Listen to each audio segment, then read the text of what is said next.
حضرت عبداللہ بن مسعود رضی اللہ تعالیٰ عنہ سے روایت ہے کہ رسول اللہ صلی اللہ علیہ وسلم نے فرمایا، اللہ کے خوف اور ہیبت سے جس بندہ مومن کی آنکھوں سے کچھ آنسو نکلیں،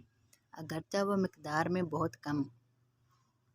مثلاً مکھی کے سر برابر، یعنی ایک قطرہ ہی کے مقدار ہوں، پھر وہ آنسو بہہ کر اس کے چہرے پر پہنچ جائیں تو اللہ تعالیٰ اس چہرے کو آتش دوزخ کے لیے حرام کر دے گا۔ تشریح: مطلب یہ کہ جو چہرہ خوف خدا کے آنسوؤں سے کبھی تر ہوا ہو،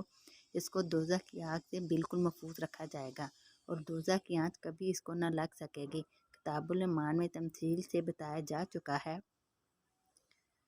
کہ جن احادیث کسی خاص نیک عمل پر آتش دوزخ کے حرام ہو جانے کی خوشخبری دی جاتی ہے، ان کا مطلب و مقصد عام طور سے یہ ہوتا ہے کہ اس نیک عمل کا ذاتی تقاضا اور خاصہ یہی ہے اور اللہ تعالیٰ اس عمل کرنے والے کو جہنم کی آگ سے بالکل محفوظ رکھے گا،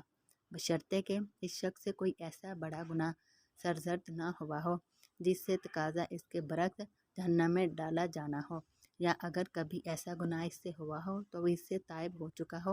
اور اللہ تعالیٰ سے اس کی معافی مانگ چکا ہو۔ یہ نہ سمجھا جائے کہ یہ محض طویل ہے، بلکہ واقعہ یہ ہے کہ ہمارے عرف اور محاورات میں بھی اس قسم کے وعدوں اور بشارتوں میں یہ شرط ہمیشہ محفوظ ہوتی ہے۔